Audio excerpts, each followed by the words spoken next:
ప్రస్తుతం మనతో పాటు ఉన్నారు మాజీ కేంద్ర మంత్రి బీజేపీ రాజ్యసభ సభ్యుడు సుజనా చౌదరి. సుజనా చౌదరి గారు, బీజేపీ రాజ్యసభ సభ్యుడు కొత్తగా అనిపిస్తుందా ఈ పిలుపు మీకు? డెఫినెట్గా కొత్తే కదా, మాది ఇది రెండో రోజు మాత్రమే కాబట్టి కొంత అలవాటు అవ్వాలి. కానీ రాజకీయ నాయకుల మాటలకి అర్థాలే వేరులే అని చెప్పి మీరు కూడా మరొకసారి ప్రూవ్ చేశారా? అంటే మిమ్మల్ని నేనే అడిగాను, భారతీయ జనతా పార్టీలో చేరుతున్నారా అంటే అబ్బాయి నేనా భారతీయ జనతా పార్టీ అన్నారు. ఆ రోజు పరిస్థితికి డెఫినెట్గా లేదు. ఎప్పుడు అడిగారు మీరు? 6 నెలల క్రితం అడిగారు. ఓకే, అప్పుడు పరిస్థితికి డెఫినెట్గా ఏమాత్రం అయోట్ ఆఫ్ డౌట్ కూడా లేదు. కాబట్టి ఆ రోజు ఉన్నట్టు చెప్పాను నేను. ఒకటి తర్వాత నేను స్వతహాగా I'm not a career politician, రాజకీయంగానే ఉండాలి, రాజకీయంగా వచ్చిన వాడిని కాదు నేను. ఎందుకంటే డెఫినెట్గా చంద్రబాబు నాయుడు గారు ఆ రోజు ఆయనతో కలిసి 2004 నుంచి పనిచేద్దామని నేను పనిచేసే రోజుల్లో ఆయన నాకు డెఫినెట్గా మంచి చెడ్డ చెప్పి రాజకీయాల్లో ఉంటే ఇంకా ఎక్కువ చేయొచ్చు మంచి అని చెప్పి ఆయన నన్ను అట్రాక్ట్ చేశారు. ఆయన నాకు రాజకీయాల్లో నేర్పించారు. ఆయనే నాకు రాజ్యసభకు ప్రపోజ్ చేస్తే అప్పటి ఉన్న ఎమ్మెల్యేలందరూ ఓటేశారు. ఓటేస్తే I got elected and went there. అది జరిగింది. ఇప్పుడు తెలుగుదేశం పార్టీ అధినాయకుడు చంద్రబాబు నాయుడు సూచనల మేరకే మీ 4 ఎంపీలు భారతీయ జనతా పార్టీలో చేరారా అని అడిగితే ఏం చెప్తారు? అంటే ఇప్పుడున్న పాలకపక్షంలో ఉన్నవాళ్ళు, అంటే మాకు అపోజిట్గా ఉన్నవాళ్ళు ఎప్పుడైనా ఏదైనా ఇలాంటి కామెంట్స్ చేస్తూ ఉంటారు.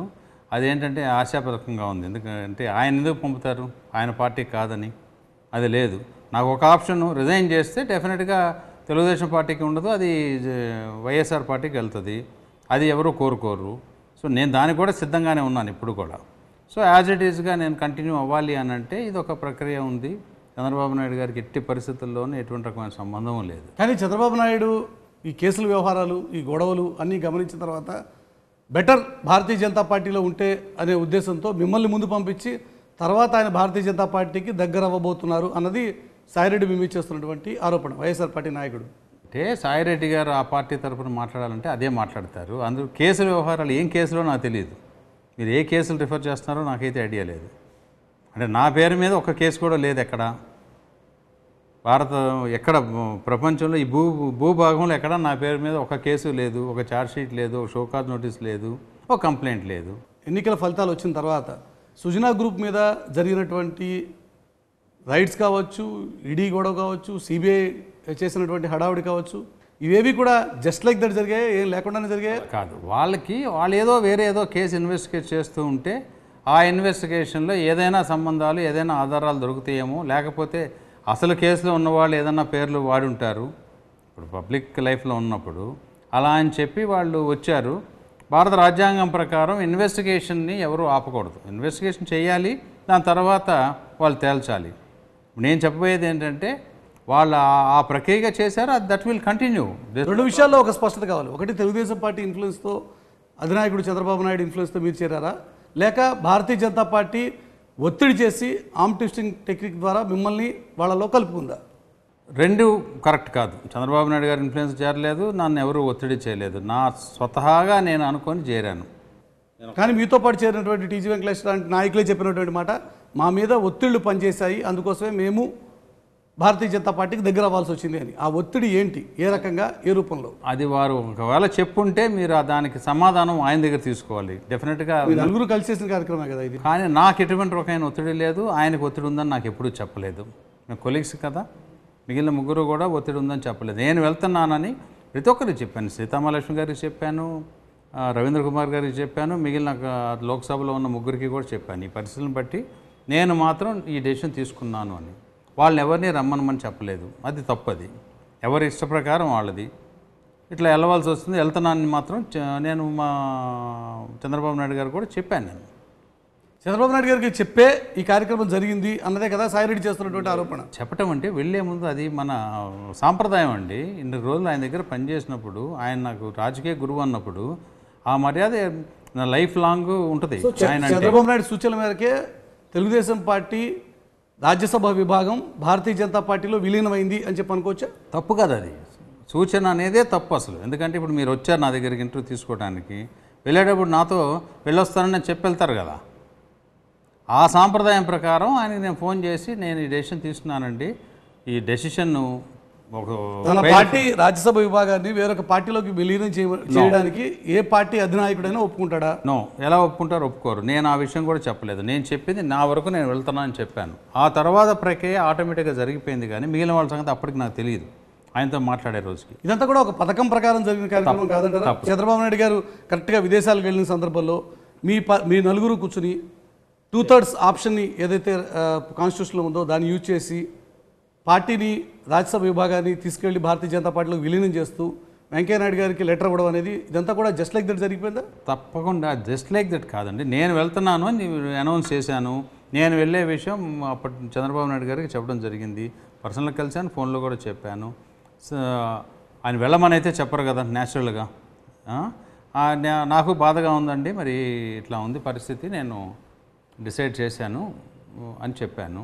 తర్వాత మిగిలిన వాళ్ళ విషయం ఏంటన్నారు. మిగిలిన వాళ్ళ విషయం నాకు తెలియదండి, నేనైతే ఎవరిని కూడా బొట్టు పెట్టి పిలవట్లేదు అని కూడా క్లారిఫై చేశాను. తర్వాత వాళ్ళందరికీ వాళ్ళు చావటం మూలాన కలవటం మూలాన జరిగింది. అది మీ ఒక్కళ్ళ గురించి కాదు అడుగుతున్న ప్రశ్న. మీతో పాటు సీఎం రమేష్ గురించి కావచ్చు, టీజీ వెంకటేష్ గారి గురించి కావచ్చు, లేక గరికపాటి గారి గురించి తీసుకోవాల్సిన అవసరం లేదు. గరికపాటి గారు తెలంగాణ విషయాల్లో తెలంగాణ పర్పస్గా ఆయన తెలంగాణ నాయకులతో డిస్కస్ చేసుకున్నట్లున్నారు.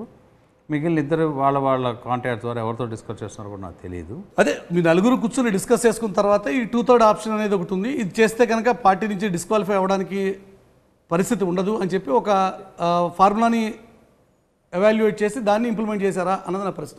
అంటే రిజల్యూషన్ పాస్ చేయాలంటే న్యాచురల్గా కూర్చొని డిస్కస్ చేయాలి. ఓకే, నలుగురు ఒక దగ్గరికి రావాలి, వచ్చినప్పుడు రిజల్యూషన్ పాస్ అయింది. సో మీ నలుగురు మీద భారతీయ జనతా పార్టీ ఒత్తిడి పరోక్షంగా ఈడీ రూపంలో సిబిఐ రూపంలో పనిచేయలేదు అని ఎందుకు అనుకోకూడదు అంటే అవగాహన లేని వాళ్ళు అనుకుంటానికి అవకాశాలు ఉన్నాయి, కానీ వాస్తవం అది కాదు. అన్నీ కూడా హోల్డ్లో ఉంచడం కోసం, లేక ఆ కేసులు మీ మీద ఫర్దర్గా ఎస్కలేట్ కాకుండా ఉండడం కోసమే భారతీయ జనతా పార్టీని ఆశ్రయించారా? ఇప్పుడు ఆ భారతీయ జనతా పార్టీ కండువా మీకు రక్షగా నిలవబోతోందా? ఇది మీరు ఒక బ్యాంకులో ఒక అప్పు, మీ క్రెడిట్ కార్డు ఉంటే ఒక అప్పు తీసుకొని చూడండి, మీరు అప్పు కట్టకపోతే ఎవరైనా రక్షించగలరా? ఎవరు రక్షించలేరు. బ్యాంక్ అప్పు ఇచ్చిన వాడు డెఫినెట్గా దాని మీద పడతారు. ఏ భారతీయ జనతా పార్టీ కానీ ఏ గవర్నమెంటు అప్పు ఇచ్చింది వసూలు చేయొద్దని అనరు. స్టేట్ బ్యాంక్ ఆఫ్ మారిషస్ అంటే మారిషస్కి సంబంధించింది. ఓకే, వాళ్ళు ఆ రోజున ప్రయత్నం చేశారు ప్రెజర్ ట్రాక్టీస్తో, లీగల్ పొజిషన్ తీసుకున్నాక వాళ్ళందరికీ వాళ్ళు సర్దుకొని సెటిల్ చేసుకుని పోయినట్లున్నారు. మీ నలుగురు భారతీయ జనతా పార్టీలో చేరిన మరుక్షణం సోషల్ మీడియాలో వచ్చినటువంటి ఒక కార్టూను నీరవ్ మోడీ, విజయ్ మాల్యా కూర్చుని మాట్లాడుకుంటూ అనవసరంగా ఖండాలు దాటి వచ్చాం, కండువా కప్పుకుంటే సరిపోయి ఉండేది కదా అని చెప్పి జరుగుతున్నటువంటి ప్రచారం మీ దాకా వచ్చింది. అది నేను చూడలేదు, కానీ కార్టూన్కి అది బాగానే చక్కగా ఉంది. కార్టూన్ వరకు నిజానికి పనికిరాదు. అది భారతీయ జనతా పార్టీ కండువాయే మీకు రక్షగా ఉండబోతోందా? అవసరం లేదండి. ఎందుకంటే జీవీఎల్ నరసింహారావు మీతోటి రాజ్యసభ సభ్యుడు, భారతీయ జనతా పార్టీ రాజ్యసభ సభ్యుడు 28/11/2018 ఒక లేఖ రాశారు. సీఎం రమేష్ మీద, సుజనా చౌదరి మీద ఆర్థిక నేరాలకు సంబంధించిన కేసులు ఉన్నాయి, వాటి మీద ఇన్వెస్టిగేట్ చేయండి అని చెప్పి రాజ్యసభకు సంబంధించిన ఎథిక్స్ కమిటీకి లెటర్ రాశారు. ఆ లెటర్ మీద కూడా చర్య ఉంటుంది. నేను ఎథిక్స్ కమిటీలో మెంబర్ని, అందుకోసం మీ దాకా కూడా చేరుతుంది ఖచ్చితంగా లేక. మరి అది ఏమైంది? ఇప్పుడు అది ఆగిపోతుందా? ఫర్దర్గా జరుగుతుంది? ఏముంటుంది, వెరిఫై చేశారు, ఏం సంబంధం లేదని లోపల పెట్టేశారు అంతే. ఆ రోజుకి ఆయన చేసింది, వాళ్ళు ఎన్ఫోర్స్మెంట్ డైరెక్టర్ వాళ్ళు సెర్చ్ చేసిన మాట వాస్తవం. కంప్లైంట్ ఉందా లేదా కాదు, ఏదైనా ఉంటే వెరిఫై చేయమని ఇచ్చుంటారు ఆయన. అందులో నాకేమి ఆ రోజు నేను ఆయన తప్పని అనలేదే, ఎథిక్స్ కమిటీకి ఎందుకు ఇచ్చారని అనలేదే. నేను విత్డ్రా అయిపోయాను ఆ కమిటీ నుంచి. Because complaint is against me, please verify అని చెప్పాను నేను. ఇప్పుడు విలువల్ని పాటించే వ్యక్తుల్లో నేను ఒకడినని నేను ఎప్పుడు గర్వంగా ఉంటాను. విలువలు పాటించాల్సి వస్తే ఖచ్చితంగా మీరు ఏ పార్టీ నుంచి అయితే మీకు రాజ్యసభ సభ్యత్వం సంక్రమించిందో ఆ రాజ్యసభ సభ్యత్వాన్ని మీరు రాజీనామా చేసి ఉండాలి. చేస్తానని నేను ఆఫర్ చేశాను. నేను ఆఫర్ కాదు, మీతో పాటు మిగతా ముగ్గురు, మిగిలిన వాళ్ళ విషయం వాళ్ళ దగ్గర వెళ్ళి అడగాలి. మీరు నా విషయం సంతకాలు మీరు నలుగురు కలిపెట్టారు కాదండి. లెటర్ పెడతాం, రిజల్యూషన్ సంతకం పెట్టినంత మాత్రాన వాళ్ళది బాధ్యత నేను తీసుకోను కదా. నన్ను అడగండి మీరు, నా బాధ్యత తీసుకుంటా. రిజిగ్నేషన్ లెటర్ ఎప్పుడోనే చంద్రబాబు నాయుడు గారి దగ్గర ఉంది, అది కావాలంటే వాళ్ళు వాడుకోవచ్చు, ఇష్యూ లేదు. అది ఇప్పుడు ఈ సందర్భంలో ఈ రాజీనామాని చేసేటువంటి ఆలోచన మీకు ఉందా లేదా? మీ పార్టీకి ఒకవేళ తెలుగుదేశం పార్టీకి నిజంగా మీకు ద్రోహం చేసే ఉద్దేశం లేక విలువలు పాటించేటువంటి ఉద్దేశం ఉంటే, తెలుగుదేశం పార్టీకి ఏ కోసానైనా ఉపయోగపడుద్దంటే I will be the first man to sign and resign, no issue at all. మీరు పార్టీని విలీనం చేసిన మరుక్షణం ఫోన్లోకి వచ్చి చెప్పినటువంటి మాట, తెలుగుదేశం పార్టీ బాగుండాలి అని చెప్పి, బాగుండాలని కోరుకుంటున్నాను ఇప్పటికీ కూడా అని చెప్పి. అంటే మీరు కేవలం మీ శరీరం మాత్రమే భారతీయ జనతా పార్టీలో చేరింది, ఆత్మ ఇంకా తెలుగుదేశం పార్టీలో తిరుగుతోంది అనుకోవాలా? అట్లా కాదు, నేను ఎప్పుడు కూడా కాంపిటీషన్ ఉంటేనే ఆ ఫైటింగ్ స్పిరిట్ వస్తుంది, కాంపిటేటర్స్ అందరూ ఉండాలి, ఫైనల్గా ఫిట్టెస్ట్ విల్ సర్వైవ్ అనే సిద్ధాంతాన్ని నమ్ముకున్న వాడిని. అసలు కాంపిటీషన్ లేకపోతే సచ్చుగా ఉంటుంది వ్యవహారం. సో నాకు ఆ దమ్ము ధైర్యం ఉంది కాబట్టి ఎన్ని పొలిటికల్ పార్టీలు ఉన్నా ప్రజాస్వామ్య పద్ధతిలో కనుక మనం రాజకీయాలు చేస్తే అది గెలవాలి అనేది నా ఉద్దేశం. కేంద్ర మంత్రివర్గం నుంచి బయటికి రావాలి అన్న ఆలోచన నుంచి మీకు చంద్రబాబు నాయుడు గారికి మధ్య గ్యాప్ అనేది క్రియేట్ అవుతూ వచ్చింది అనుకోవచ్చా? అది actually that is the trigger point. అది పర్సనల్గా గ్యాప్ ఏం లేదు, అంటే వాక్ స్వాతంత్రం ఉంది కాబట్టి ఉన్నట్టు చెప్పాను. ఇష్యూలో వీ కెన్ ప్రిన్సిపల్స్ మీద డిఫర్ అవ్వచ్చు కదా. అన్ని ఇష్యూస్ వారు చెప్పినవే మనకు నచ్చాలి, మనం చెప్పినవే వారికి చేయాలి అని ఉండకూడదు కదా. అగ్రీ టు డిసగ్రీ కాన్సెప్ట్ ఉంటుంది. నేను అనేకసార్లు చెప్పి, సో ఒకవేళ చంద్రబాబు నాయుడు ప్రభుత్వం మళ్ళీ కనుక రాష్ట్రంలో వచ్చి ఉంటే మీరేమి ఇటువంటి డెసిషన్స్ తీసుకునేవాళ్ళు కాదు, భారతీయ జనతా పార్టీ వైపు వెళ్ళాలి అనేటువంటి ఆలోచన చేసి ఉండేవాళ్ళు కాదు. అధికారంలో రాలేదు కాబట్టి ఈ రోజున అధికారం ఉన్నటువంటి భారతీయ జనతా పార్టీ వైపు వెళ్ళిపోతున్నారా అనుకోవచ్చా? ఎప్పుడు అధికారం గురించి ఎప్పుడూ చేయలేదు, అధికారంలో రాలేదని వచ్చిందని కాదు. ఇప్పుడున్న పరిస్థితి, ఒకవేళ చంద్రబాబు నాయుడు గారు వచ్చినప్పటికి కూడా అప్పుడున్న పరిస్థితుల్లో మనం విశ్లేషించుకొని ఏం చేయాలో చేసేవాడిని నేను. కేవలం అధికారం కోసం కాదు. ఇప్పుడేం అధికారం ఉంది? ఏం లేదు కదా. అదే ఇప్పుడేం అధికారం లేదు కాబట్టి భారతీయ జనతా పార్టీ అధికారం ఉంది కాబట్టి వెళ్తున్నారా? భారతీయ జనతా పార్టీ అక్కడ నేషనల్ గవర్నమెంట్ ఉందండి, సెంట్రల్ గవర్నమెంట్. స్టేట్లో ఏం లేదు కదా. ఇప్పుడు కూడా స్టేట్ గవర్నమెంట్కి దానికి సంబంధం లేదు. నేను ఎప్పుడు అధికారం కోసం చేసిన స్టెప్ ఎప్పుడూ ఉండదు. ఎందుకంటే మీరు కూడా గమనించవలసింది, అధికారంతో నాకేం పని అండి. చంద్రబాబు నాయుడుకి సంబంధించినటువంటి ఆర్థిక వ్యవహారాలు చాలా మేరకు తెలుసున్నటువంటి కొద్దిమంది వ్యక్తుల్లో సుజనా చౌదరి ఒకళ్ళు. ఈ రోజున సుజనా చౌదరి గారు కానీ లేక మీ టీం కానీ ఈ రోజున భారతీయ జనతా పార్టీకి అప్రూవర్లుగా మారిపోయేటువంటి ఆస్కారం ఉందా చంద్రబాబు నాయుడు ఫిక్స్ చేసేటువంటి క్రమంలో? నాకు మీరు ఏం మాట్లాడుతున్నారో ఆ ప్రశ్నలకి అర్థం లేదని నా ఉద్దేశం. భారతీయ జనతా పార్టీ చంద్రబాబు నాయుడిని ఏదో రకంగా అవినీతి కేసుల్లో ఫిక్స్ చేయాలని ప్రయత్నం చేస్తున్న సందర్భంలో, ఆల్రెడీ భారతీయ జనతా పార్టీ నాయకులు అటువంటి మాటలు మాట్లాడుతున్న సందర్భంలో మీరు అప్రూవర్లుగా మారతారా? ఒకవేళ భారతీయ జనతా పార్టీ నాయకులు ఎవరైనా అటువంటి మాటలు మాట్లాడితే నా ఉద్దేశం ప్రకారం అది తప్పే. ఇప్పుడు ఏదైనా ఉంటే ఆయన ఒక ముఖ్యమంత్రిగా ఆయన బాధ్యతలు ఆయన నిర్వహించారు. ఏదైనా కేసులు ఉంటాయా ఉండవా అనేది ఎవరికి తెలుసు? ఉండవు. ఆయన ఇంతకుముందు 9 సంవత్సరాలు చేశారు, ఏం కేసులు లేవు కదా. తర్వాత రాజశేఖర రెడ్డి గారు చేశారు. సరే, ఆయన అంటే దురదృష్టవశాత్తు ఆయన పోయారు. కానీ కిరణ్ కుమార్ రెడ్డి గారు చేశారు, రోసే గారు చేశారు, ఏం కేసులు ఏం రాలేదు కదా. ఈ టెన్యూర్లో ప్రస్తుతం చంద్రబాబు నాయుడు గారు చేసినటువంటి కార్యక్రమాల మీద ఇన్వెస్టిగేట్ చేయాలని చాలా ఉత్సాహంగా ఉన్నటువంటి భారతీయ జనతా పార్టీకి మీ వైపు నుంచి సహాయ సహకారాలు ఉంటాయి? అసలు భారతీయ జనతా పార్టీ ఉత్సాహంగా ఉందని మీకు ఎవరు చెప్పారో? భారతీయ జనతా పార్టీ నాయకులే. వాళ్ళు ఎవరు చెప్పారో వాళ్ళని అడగాలి. నేనైతే చెప్పలేదు. ఎందుకుంటారండి? ఇదొక ఖచ్చితంగా చంద్రబాబు నాయుడు ఫిక్స్ చేస్తాం, ఆయన చేసిన కార్యక్రమాల మీద ఇన్వెస్టిగేట్ చేస్తాం. ఇది ప్రతి ఒక్క భారతీయ జనతా పార్టీకి సంబంధించిన అగ్రనాయకుడు చెప్తున్న మాట. అసలు పొలిటికల్ పార్టీస్ అనేవి ఎలక్షన్స్ వరకేనండి. తర్వాత government is permanent in nature. Government to government. Bharatiya Janata పార్టీకి ఏం సంబంధం ఉంటుంది? అక్కడ ఒకవేళ రూల్ ప్రకారం ఏమైనా ఇన్వెస్టిగేట్ చేయాలంటే గవర్నమెంట్ చేస్తుంది. చంద్రబాబు నాయుడు గారికి సంబంధించిన వ్యవహారాలన్నీ మీకు గడిచిన ఇన్నేళ్లుగా దాదాపుగా మోర్ దాన్ టూ డికేస్ ఆయనతో అసోసియేట్ అయినటువంటి వ్యక్తిగా మీకు అన్ని వ్యవహారాలు తెలుసు. ఈ రోజున ఆ విషయాన్ని భారతీయ జనతా పార్టీ అడిగితే మీరు హెల్ప్ చేస్తారా చేయరా? ఏం అడుగుతారు? ఏం తెలుసు? ఆయన నాకు ఆయనకి మధ్య ఉన్న ఇది డెఫినెట్గా మొదట ఫ్రెండ్గా ఉండేవాళ్ళని. తర్వాత 2010 నుంచి పాలిటిక్స్లో దిగాం. అంతకుముందు నేను ఓన్లీ బ్యాక్ ఆఫీస్ హెల్ప్ చేస్తూ ఉండేవాడిని ఆయనకి. మంచి చెడ్డ ట్రస్ట్ విషయాలు అన్నీ ఏముంటుంది. అలాంటి సీక్రెటివ్గా ఒక కాన్స్పిరసీ థియరీతో చంద్రబాబు నాయుడు గారు ఎప్పుడూ చేసిన పాపాన్ని పోలేదు. At least I'm never involved. అందుకే ఇప్పుడు భారతీయ జనతా పార్టీ నిజంగా తెలుగుదేశం పార్టీని ఫిక్స్ అయ్యదలుచుకుంటే భారతీయ జనతా పార్టీ నాయకులు ఇస్తున్నటువంటి ప్రకటనల ప్రకారం మీ వైపు నుంచి దాన్ని ఆపే ప్రయత్నం చేస్తారా లేక సపోర్ట్ చేస్తారా? నా ఉద్దేశం ప్రకారం అలాంటి ప్రకటనలు ఎప్పుడు భారతీయ జనతా పార్టీ చేసిన దాఖలాలు నేను చూడలేదు. ఒకవేళ ఉంటే ఒక పొలిటికల్ పార్టీకి సంబంధం ఉండదు. ఇది మీరు సెంట్రల్ గవర్నమెంట్ చేస్తుందా అంటే ఏమైనా తప్పులు ఉన్నాయో చూస్తారు, అంతేగాని సెన్సిటివ్గా తప్పించుకోవచ్చేమో కానీ బట్ వ్యవహారాలు అయితే భారతీయ జనతా పార్టీ ప్రభుత్వం కేంద్రంలో లేదు. ఎన్డీఏ ప్రభుత్వం ఇప్పుడు ఎన్డీఏ ప్రభుత్వం. అందుకే చెప్తున్నాను కదా, political parties are different. Government is permanent in nature. Government నిరంతరంగా సాగుతూ ఉంటుంది. టెక్నికల్గా కరెక్టే, నిరంతరంగా సాగుతూ ఉంటుంది. ఏదైనా ఉంటే ప్రతి సంవత్సరం ఆడిట్లు ఉంటాయి. ఆడిట్ ప్రకారం ఎప్పటికప్పుడు వస్తూ ఉంటాయి. ఇప్పుడు 2018-19 లాస్ట్ 1 ఇయర్లో జరిగిన ఏదైనా ఉంటేనే చేయగలరు ఎవరైనా. అంతకుముందు అన్ని ఆడిట్ రిపోర్ట్స్ అన్నీ వచ్చేసినాయి కదా. తెలుగుదేశం పార్టీతో ఇంతగా విభేదించడానికి తెలుగుదేశం పార్టీకి అవసరమైతే రాజ్యసభ సభ్యత్వానికి సైతం రాజీనామా చేయాలంత పెద్ద నిర్ణయం మీరు తీసుకోవడం వెనక ఒక్క చంద్రబాబు నాయుడు అవలంబించినటువంటి విధానం భారతీయ జనతా పార్టీతో డిఫర్ అవ్వాలి, కేంద్రం నుంచి బయటకు వచ్చేయాలన్న ఒక్క పాయింట్నా లేక మరేమైనా కారణాలు ఉన్నాయా?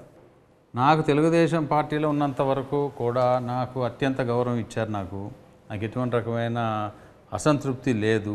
తెలుగుదేశం పార్టీ భవిష్యత్ నాయకుడిగా ప్రొజెక్ట్ అవుతున్నటువంటి లోకేష్ విషయంలో మీకు విభేదాలు ఉన్నాయంటున్నారు, నిజమా కాదా? నాకు ఎటువంటి రకమైన విభేదాలు లేవు. లోకేష్ చక్కగా పనిచేసుకుని పైకి వస్తే నేను సంతోషించే వ్యక్తుల్లో నేను ఒకడిని.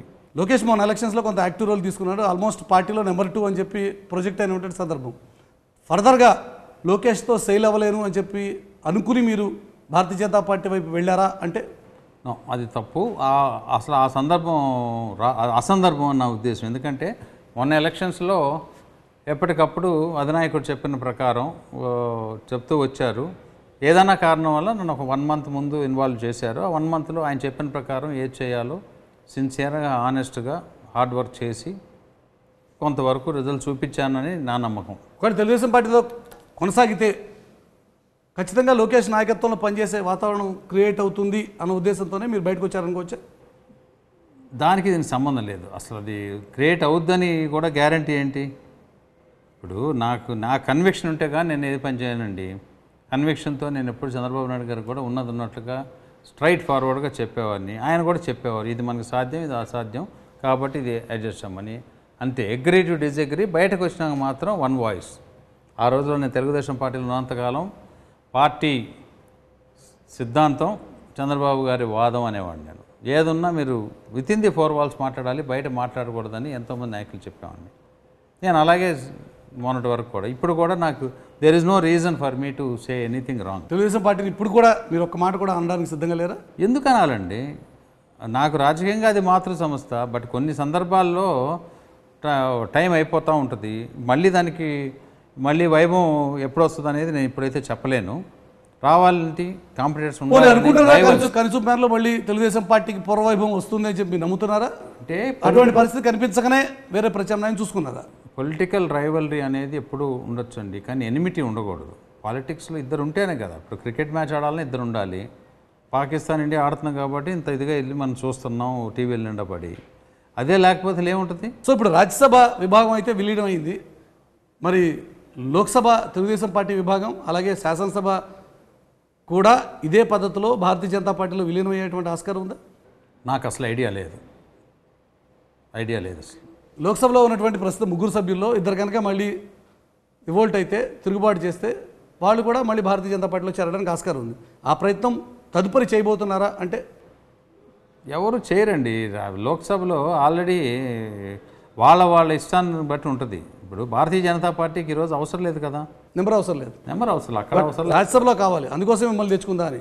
తప్పండి. రాజ్యసభలో కూడా అవసరం లేదు. వాళ్ళకి కావాలంటే వాళ్ళకి ఫ్రెండ్లీ పార్టీస్ ఉన్నాయి, ఇంకా దానికోసం తీసుకోవాలా.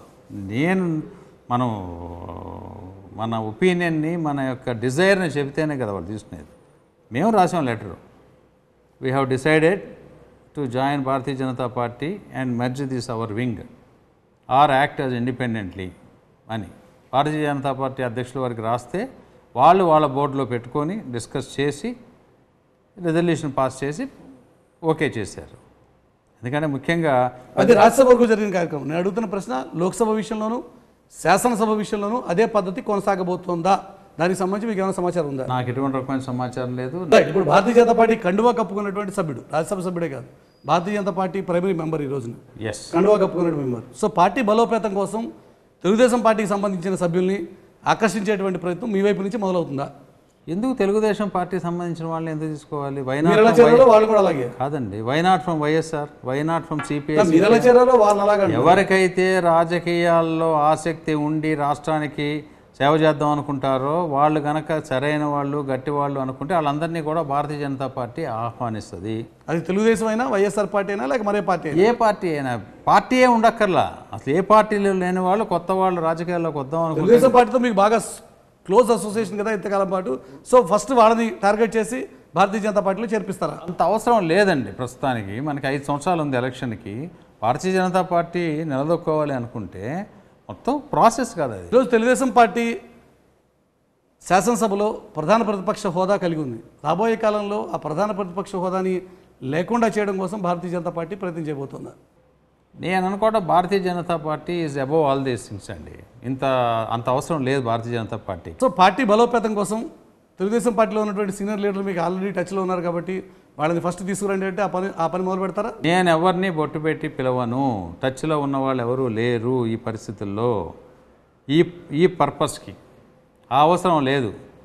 నేను సింపుల్ కాల్ ఇస్తే వచ్చేవాళ్ళు వస్తారు. వాళ్ళు ఇప్పుడు నేను వెళ్ళాను కదా. అదే అన్న సేమ్ మీరు ఒక మెసేజ్ చూపించారు కాబట్టి మీ మార్గంలో పయనించమని చెప్పదలుచుకున్నారా? పయనించమని నేను చెప్పనండి. వాళ్ళకి భారతీయ జనతా పార్టీ విధి విధానాలు సిద్ధాంతాలు నచ్చాలి. నచ్చిన వాళ్ళు రావాలి. ఆంధ్రప్రదేశ్లో రాబోయే కాలంలో రాజకీయ ముఖ్యత్వం ఏ రకంగా ఉంటుందని మీకున్న ఎక్స్పీరియన్స్తో అనుకుంటున్నారు? Fight between BJP and YCP ఉండేటువంటి ఆస్కారం ఉందా, లేక ట్రయాంగులర్ కంటెస్ట్ ఉంటుందా? తెలుగుదేశం పార్టీ కూడా రేసులో ఉంటుందా? తెలుగుదేశం పార్టీలో రేసులో ఉండే వాతావరణం ఉంటుందా? డెఫినెట్గా ఉంటుందని నా నమ్మకం. ఎందుకంటే తెలుగుదేశం పార్టీకి 40% ఓటింగ్ శాతం వచ్చింది మొన్న. కాబట్టి ఉండాలి. ఎక్కువ మంది కాంపిటీషన్ ఉంటేనే ఫిట్టెస్ట్ విల్ సర్వైవ్. డెఫినెట్గా now time has come to work with cooperation and coordination rather than confrontation and competition. అనవసరంగా వెళ్ళి మనం కేంద్ర ప్రభుత్వాలతో ఇప్పుడు తమిళనాడు వాళ్ళు ఉన్నారు, ఎంత చక్కగా ఎప్పుడూ కోఆపరేటివ్ చేసుకుంటారు. సో ఈ క్రమంలో చంద్రబాబు నాయుడు గారు చేసిన తప్పే అంటారు, అనవసరమైన కన్ఫ్రంటేషన్కి వెళ్ళి. తప్పు ఒప్పు క్వశ్చన్ కాదు, దట్స్ ఏ మిస్కాలిక్యులేషన్. వారిని తప్పు అనేంత పెద్దవాడిని కాదు నేను. మిస్కాలిక్యులేషన్. వారి మీద గౌరవం నాకు ఎప్పుడూ ఉంది.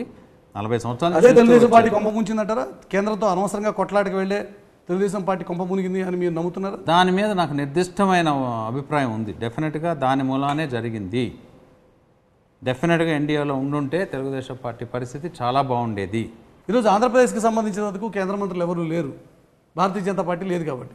సో ఇప్పుడు భారతీయ జనతా పార్టీ రాజ్యసభ సభ్యుడిగా అయినటువంటి సుజనా చౌదరి రాబోయే కాలంలో కేంద్ర మంత్రి అయ్యేటువంటి ఆస్కారం మళ్ళీ ఉందా? నాకు అలాంటి అందుకోసమే చేరారా? అలాంటి ఏమీ లేవు. ఎవరికైనా ఇవ్వచ్చు, ఎవరైనా చేయొచ్చు. ఉండాలని రూలు లేదు. ఇంతకుముందు మొన్నటిదాకా లేరు కదా. లాస్ట్ 1 year కూడా ఎవరున్నారు? తెలంగాణ లేరు, ఆంధ్రాలో లేరు. మీరు బయటకు వచ్చేసిన తర్వాత ఎవరు లేరు. ఉండాలనే రూల్ లేదు. అది సో ఇప్పుడు లేరు కాబట్టి మీరు ఆల్రెడీ భారతీయ జనతా పార్టీ సభ్యుడు కాబట్టి కేంద్ర మంత్రివర్గంలో చేరడానికి మీకు ఏమైనా కొన్ని కమిట్మెంట్స్ ఆల్రెడీ మోదీ గారి దగ్గర నుంచి వచ్చాయి? పొరపాటు. నేను హుందాతనంగా ఒక డిగ్నిఫైడ్గానే చేశాం కానీ ఇలాంటి క్విట్ ప్రో పద్ధతులు నాకు ఎప్పుడూ నచ్చదు. అసలు ఆ సబ్జెక్టే రాలేదు. మోదీ గారిని కలిసిన సందర్భంలో ఈ మేరకు మీకు ఏదైనా హామీ దొరికిందా? అసలు హామీ ఎప్పుడు దొరుకుతుంది మనం అడిగితే? అసలు ఇదే లేదు. వైపు నుంచి ఏదైనా ప్రపోజల్ ఉందా? నో అసలు ఎందుకు వస్తుంది? ఆ సందర్భమే లేదు. చక్కగా మనం కలిసి పనిచేసుకునే వాళ్ళం. కానీ అప్పటి మీ పార్టీ తీసుకున్న డెసిషన్కి మీరు వెళ్ళిపోవాల్సి వచ్చింది. మళ్ళీ భగవంతుడు దీని ప్రకారం అనుసారం ప్రకారం మళ్ళీ కలిసి పనిచేయడానికి వచ్చావు, వెల్కమ్ చౌదరి అన్నాడు ఆయన. దాని అర్థం కలిసి పనిచేయడం అంటే కేంద్ర మంత్రివర్గంలో చేరటం కూడా అని చెప్పి అనుకోవచ్చా? అని అనుకోవడానికి వీలు లేదు. ఎందుకు అనుకోవాలి? అలా అవసరం లేదు. ఒకవేళ మంత్రి పదవి ఉంటే మంత్రి పదవిలో ఉన్నప్పటికీ మంత్రి పదవి లేనప్పటికీ నాలో తేడా లేదు. రాజ్యసభ సభ్యుడు అయినప్పటికీ రాజ్యసభ సభ్యుడు కానప్పటికీ కూడా తేడా లేదు. నా చేతిలో ఉన్నంత వరకు ఎవరైనా వస్తే ఉన్న వ్యవహారాల్లో ఏమైనా సహాయం చేయగలిగితే చేశాను. నేను నా దగ్గరికి ఏ సబ్జెక్ట్ వచ్చినా ఇష్యూ వస్తే కాంప్లెక్స్ ఇష్యూ అయినా దాన్ని సొల్యూషన్ ప్రొవైడింగ్ ఏమైనా చేయగలమేమో ట్రై చేశాను నేను. అది వీళ్ళు గత 9 సంవత్సరాలు రాజకీయాల్లో ఉన్నప్పుడు అంతే చేశాను. ఎంటర్ప్రినర్స్ చాలామంది వస్తుంటారు, సొల్యూషన్స్ వర్క్. తెలుగుదేశం పార్టీతో ఇంతగా విభేదించడానికి తెలుగుదేశం పార్టీకి అవసరమైతే రాజ్యసభ సభ్యత్వానికి సైతం రాజీనామా చేయాలన్నంత పెద్ద నిర్ణయం మీరు తీసుకోవడం వెనక ఒక్క చంద్రబాబు నాయుడు అవలంబించినటువంటి విధానం భారతీయ జనతా పార్టీతో డిఫర్ అవ్వాలి, కేంద్రం నుంచి బయటకు వచ్చేయాలన్న ఒక్క పాయింట్నా లేక మరేమైనా కారణాలు ఉన్నాయా? నాకు తెలుగుదేశం పార్టీలో ఉన్నంత వరకు కూడా నాకు అత్యంత గౌరవం ఇచ్చారు. నాకు ఎటువంటి రకమైన అసంతృప్తి లేదు. తెలుగుదేశం పార్టీ భవిష్యత్ నాయకుడిగా ప్రొజెక్ట్ అవుతున్నటువంటి లోకేష్ విషయంలో మీకు విభేదాలు ఉన్నాయంటున్నారు, నిజమా కాదా? నాకు ఎటువంటి రకమైన విభేదాలు లేవు. లోకేష్ చక్కగా పనిచేసుకుని పైకి వస్తే నేను సంతోషించే వ్యక్తుల్లో నేను ఒకడిని. లోకేష్ మొన్న ఎలక్షన్స్లో కొంత యాక్టివ్ రోల్ తీసుకున్నాడు, ఆల్మోస్ట్ పార్టీలో నెంబర్ 2 అని చెప్పి ప్రొజెక్ట్ అయినటువంటి సందర్భం. ఫర్దర్గా లోకేష్తో సెయిల్ అవ్వలేను అని చెప్పి అనుకుని మీరు భారతీయ జనతా పార్టీ వైపు వెళ్ళారా అంటే? అది తప్పు. అసలు ఆ సందర్భం అసందర్భం అని నా ఉద్దేశం. ఎందుకంటే మొన్న ఎలక్షన్స్లో ఎప్పటికప్పుడు అధినాయకుడు చెప్పిన ప్రకారం చెప్తూ వచ్చారు. ఏదైనా కారణం వల్ల నన్ను ఒక 1 month ముందు ఇన్వాల్వ్ చేశారు. ఆ 1 monthలో ఆయన చెప్పిన ప్రకారం ఏది చేయాలో సిన్సియర్గా ఆనెస్ట్గా హార్డ్ వర్క్ చేసి కొంతవరకు రిజల్ట్ చూపించానని నా నమ్మకం. ఒకటి తెలుగుదేశం పార్టీలో కొనసాగితే ఖచ్చితంగా లోకేష్ నాయకత్వంలో పనిచేసే వాతావరణం క్రియేట్ అవుతుంది అన్న ఉద్దేశంతోనే మీరు బయటకు వచ్చారనుకోవచ్చా? దానికి దీనికి సంబంధం లేదు. అసలు అది క్రియేట్ అవుద్దని కూడా గ్యారంటీ ఏంటి? ఇప్పుడు నా కన్విక్షన్ ఉంటే కానీ నేను ఏది పని చేయనండి. కన్విక్షన్తో నేను ఎప్పుడు చంద్రబాబు నాయుడు గారికి కూడా ఉన్నట్టుగా స్ట్రైట్ ఫార్వర్డ్గా చెప్పేవాడిని. ఆయన కూడా చెప్పేవారు, ఇది మనకు సాధ్యం, ఇది అసాధ్యం, కాబట్టి ఇది అడ్జస్ట్ అమ్మని. అంతే, అగ్రీ టు డిసగ్రీ. బయటకు వచ్చినాక మాత్రం వన్ వాయిస్. ఆ రోజులో నేను తెలుగుదేశం పార్టీలో ఉన్నంతకాలం పార్టీ సిద్ధాంతం, చంద్రబాబు గారి వాదం అనేవాడిని. నేను ఏదున్నా మీరు వితిన్ ది 4 walls మాట్లాడాలి, బయట మాట్లాడకూడదని ఎంతోమంది నాయకులు చెప్పేవాడిని. నేను అలాగే మొన్నటి వరకు కూడా, ఇప్పుడు కూడా నాకు there is no reason for me to say anything wrong. Telugu Desam పార్టీని ఇప్పుడు కూడా మీరు ఒక్క మాట కూడా అనడానికి సిద్ధంగా లేరా? ఎందుకు అనాలండి? నాకు రాజకీయంగా అది మాతృ సంస్థ. బట్ కొన్ని సందర్భాల్లో టైం అయిపోతూ ఉంటుంది. మళ్ళీ వైభవం ఎప్పుడు వస్తుంది అనేది నేను ఇప్పుడైతే చెప్పలేను. రావాలంటే కాంపిటేటర్స్ ఉండాలి. కనుచూపు మేరలో మళ్ళీ తెలుగుదేశం పార్టీకి పూర్వవైభవం వస్తుంది అని చెప్పి నమ్ముతున్నారా? అంటే అటువంటి పరిస్థితి కనిపించగానే వేరే ప్రత్యామ్నాయం చూసుకున్నారా? పొలిటికల్ రైవలరీ అనేది ఎప్పుడు ఉండొచ్చండి, కానీ ఎనిమిటీ ఉండకూడదు. పాలిటిక్స్లో ఇద్దరు ఉంటేనే కదా. ఇప్పుడు క్రికెట్ మ్యాచ్ ఆడాలని ఇద్దరు ఉండాలి. పాకిస్తాన్ ఇండియా ఆడుతున్నాం కాబట్టి ఇంత ఇదిగా వెళ్ళి మనం చూస్తున్నాం టీవీలు నిండా పడి.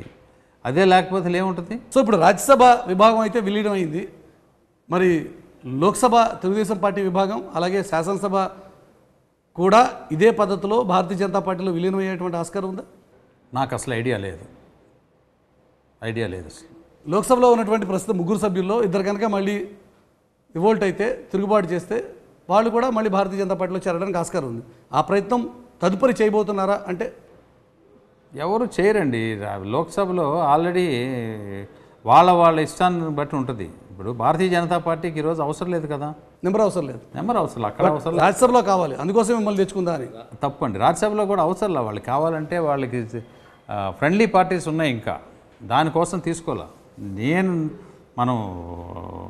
మన ఒపీనియన్ని, మన యొక్క డిజైర్ని చెబితేనే కదా వాళ్ళు తీసుకునేది.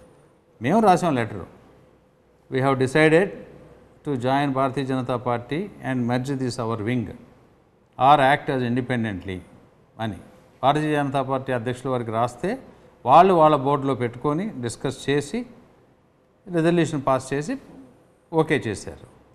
ఎందుకంటే ముఖ్యంగా అది రాజ్యసభ వరకు జరిగిన కార్యక్రమం. నేను అడుగుతున్న ప్రశ్న, లోక్సభ విషయంలోనూ శాసనసభ విషయంలోనూ అదే పద్ధతి కొనసాగబోతుందా?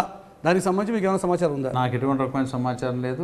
ఇప్పుడు భారతీయ జనతా పార్టీ కండువా కప్పుకున్నటువంటి సభ్యుడు, రాజ్యసభ సభ్యుడే కాదు, భారతీయ జనతా పార్టీ ప్రైమరీ మెంబర్ ఈ రోజున, కండువా కప్పుకున్న మెంబర్. సో పార్టీ బలోపేతం కోసం తెలుగుదేశం పార్టీకి సంబంధించిన సభ్యుల్ని ఆకర్షించేటువంటి ప్రయత్నం మీ వైపు నుంచి మొదలవుతుందా?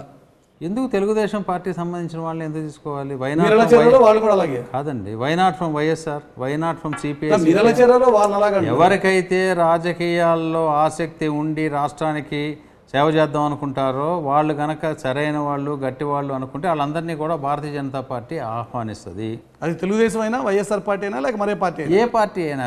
పార్టీయే ఉండక్కర్లా, అసలు ఏ పార్టీలో లేని వాళ్ళు, కొత్త వాళ్ళు రాజకీయాల్లోకి వద్దాం అనుకుంటే. తెలుగుదేశం పార్టీతో మీకు బాగా క్లోజ్ అసోసియేషన్ కదా ఇంతకాలం పాటు. సో ఫస్ట్ వాళ్ళని టార్గెట్ చేసి భారతీయ జనతా పార్టీలో చేర్పిస్తారా? అంత అవసరం లేదండి. ప్రస్తుతానికి మనకి 5 సంవత్సరాలు ఉంది ఎలక్షన్కి. భారతీయ జనతా పార్టీ నిలదొక్కోవాలి అనుకుంటే మొత్తం ప్రాసెస్ కాదు అది. ఈరోజు తెలుగుదేశం పార్టీ శాసనసభలో ప్రధాన ప్రతిపక్ష హోదా కలిగి ఉంది. రాబోయే కాలంలో ఆ ప్రధాన ప్రతిపక్ష హోదాని లేకుండా చేయడం కోసం భారతీయ జనతా పార్టీ ప్రయత్నం చేయబోతుందా? నేను అనుకోవడం Bharatiya Janata party is above all these things అండి. అంత అవసరం లేదు Bharatiya Janata party. So party బలోపేతం కోసం తెలుగుదేశం పార్టీలో ఉన్నటువంటి సీనియర్ లీడర్లు మీకు ఆల్రెడీ టచ్లో ఉన్నారు కాబట్టి వాళ్ళని ఫస్ట్ తీసుకురండి అంటే ఆ పని మొదలు పెడతారా? నేను ఎవరిని బొట్టు పెట్టి పిలవను. టచ్లో ఉన్న వాళ్ళు ఎవరూ లేరు ఈ పరిస్థితుల్లో. ఈ పర్పస్కి ఆ అవసరం లేదు. నేను సింపుల్ కాల్ ఇస్తే వచ్చేవాళ్ళు వస్తారు. వాళ్ళు ఇప్పుడు నేను వెళ్ళాను కదా.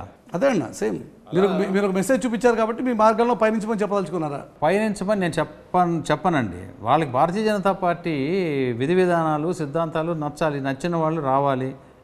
ఆంధ్రప్రదేశ్లో రాబోయే కాలంలో రాజకీయ ముఖ్యత్వం ఏ రకంగా ఉంటుందని మీకున్న ఎక్స్పీరియన్స్తో అనుకుంటున్నారు? Fight between BJP and YCP ఉండేటువంటి ఆస్కారం ఉందా, లేక ట్రయాంగులర్ కంటెస్ట్ ఉంటుందా? తెలుగుదేశం పార్టీ కూడా రేసులో ఉంటుందా? తెలుగుదేశం పార్టీలో రేసులో ఉండే వాతావరణం ఉంటుందా? డెఫినెట్గా ఉంటుందని నా నమ్మకం. ఎందుకంటే తెలుగుదేశం పార్టీకి 40% ఓటింగ్ శాతం వచ్చింది మొన్న. కాబట్టి ఉండాలి. ఎక్కువ మంది కాంపిటీషన్ ఉంటేనే ఫిట్టెస్ట్ విల్ సర్వైవ్. డెఫినెట్గా now time has come to work with cooperation and coordination rather than confrontation and competition. అనవసరంగా వెళ్ళి మనం కేంద్ర ప్రభుత్వాలతో ఇప్పుడు తమిళనాడు వాళ్ళు ఉన్నారు, ఎంత చక్కగా ఎప్పుడూ కోఆపరేటివ్ చేసుకుంటూ. సో ఈ క్రమంలో చంద్రబాబు నాయుడు గారు చేసిన తప్పే అంటారు, అనవసరమైన కన్ఫ్రంటేషన్కి వెళ్ళి. తప్పు ఒప్పు క్వశ్చన్ కాదు, దట్స్ ఏ మిస్కాలిక్యులేషన్. వారిని తప్పు అనేంత పెద్దవాడిని కాదు నేను. మిస్కాలిక్యులేషన్. వారి మీద గౌరవం నాకు ఎప్పుడూ ఉంది. 40 సంవత్సరాలు అదే తెలుగుదేశం పార్టీ కొంప ముంచిందంటారా? కేంద్రంతో అనవసరంగా కొట్లాటకి వెళ్ళే తెలుగుదేశం పార్టీ కొంప మునిగింది అని మీరు నమ్ముతున్నారు? దాని మీద నాకు నిర్దిష్టమైన అభిప్రాయం ఉంది. డెఫినెట్గా దాని మూలానే జరిగింది. డెఫినెట్గా ఇండియాలో ఉండుంటే తెలుగుదేశం పార్టీ పరిస్థితి చాలా బాగుండేది. ఈరోజు ఆంధ్రప్రదేశ్కి సంబంధించినందుకు కేంద్ర మంత్రులు ఎవరూ లేరు, భారతీయ జనతా పార్టీ లేదు కాబట్టి. సో ఇప్పుడు భారతీయ జనతా పార్టీ రాజ్యసభ సభ్యుడిగా అయినటువంటి సుజనా చౌదరి రాబోయే కాలంలో కేంద్ర మంత్రి అయ్యేటువంటి ఆస్కారం మళ్ళీ ఉందా? నాకు అందుకోసమే చేరారా? అలాంటి ఏమీ లేవు. ఎవరికైనా ఇవ్వచ్చు, ఎవరైనా చేయొచ్చు, ఉండాలని రూలు లేదు. ఇంతకుముందు మొన్నటిదాకా లేరు కదా. లాస్ట్ 1 year కూడా ఎవరున్నారు? తెలంగాణ లేరు, ఆంధ్రాలో లేరు. మీరు బయటకు వచ్చేసిన తర్వాత ఎవరు లేరు. ఉండాలనే రూల్ లేదు. అది సో ఇప్పుడు లేరు కాబట్టి, మీరు ఆల్రెడీ భారతీయ జనతా పార్టీ సభ్యుడు కాబట్టి కేంద్ర మంత్రి వర్గంలో చేరడానికి మీకు ఏమైనా కొన్ని కమిట్మెంట్స్ ఆల్రెడీ మోదీ గారి దగ్గర నుంచి వచ్చాయి? పొరపాటు. నేను హుందాతనంగా ఒక డిగ్నిఫైడ్గానే మాట్లాడి చేశాను, కానీ ఇలాంటి క్విట్ ప్రో పద్ధతులు నాకు ఎప్పుడూ నచ్చదు. అసలు ఆ సబ్జెక్టే రాలేదు. మోదీ గారిని కలిసిన సందర్భంలో ఈ మేరకు మీకు ఏదైనా హామీ దొరికిందా? అసలు హామీ ఎప్పుడు దొరుకుతుంది మనం అడిగితే? అసలు ఇదే లేదు. ఆయన వైపు నుంచి ఏదైనా ప్రపోజల్ ఉందా? నో, అసలు ఎందుకు వస్తున్న సందర్భమే లేదు. చక్కగా మనం కలిసి పనిచేసుకునే వాళ్ళం, కానీ అప్పటి మీ పార్టీ తీసుకున్న డెసిషన్కి మీరు వెళ్ళిపోవాల్సి వచ్చింది. మళ్ళీ భగవంతుడు దీని ప్రకారం అనుసారం ప్రకారం మళ్ళీ కలిసి పనిచేయడానికి వచ్చావు, వెల్కమ్ చౌదరి అన్నాడు ఆయన. దాని అర్థం కలిసి పనిచేయడం అంటే కేంద్ర మంత్రివర్గంలో చేరటం కూడా అని చెప్పి అనుకోవచ్చా? అని అనుకోవడానికి వీల్లేదు. ఎందుకు అనుకోవాలి? అలా అవసరం లేదు. ఒకవేళ మంత్రి పదవి ఉంటే మంత్రి పదవిలో ఉన్నప్పటికీ మంత్రి పదవి లేనప్పటికీ నాలో తేడా లేదు. రాజ్యసభ సభ్యుడు అయినప్పటికీ రాజ్యసభ సభ్యుడు కానప్పటికీ కూడా తేడా లేదు. నా చేతిలో ఉన్నంత వరకు ఎవరైనా వస్తే ఉన్న వ్యవహారాల్లో ఏమైనా సహాయం చేయగలిగితే చేశాను నేను. నా దగ్గరికి ఏ సబ్జెక్ట్ వచ్చినా, ఇష్యూ వస్తే కాంప్లెక్స్ ఇష్యూ అయినా దాన్ని సొల్యూషన్ ప్రొవైడింగ్ ఏమైనా చేయగలమేమో ట్రై చేశాను నేను. అది వీళ్ళు గత 9 సంవత్సరాలు రాజకీయాల్లో ఉన్నప్పుడు అంతే చేశాను. ఎంటర్ప్రినర్స్ చాలామంది వస్తుంటారు, సొల్యూషన్స్ వర్క్. కాబట్టి దానివల్ల నేనేదో పైకి వెళ్ళిపోవటం లేకపోతే ఇది రావటం అనేది లేదు నా దగ్గర. రైట్ చౌదరి గారు, ధన్యవాదాలు. ఇది భారతీయ జనతా పార్టీ నాయకుడు సుజనా చౌదరితో ఎన్కౌంటర్. నెక్స్ట్ వీక్ ఎన్కౌంటర్ మళ్ళీ కలుసుకుందాం. చూస్తూనే ఉండండి TV9.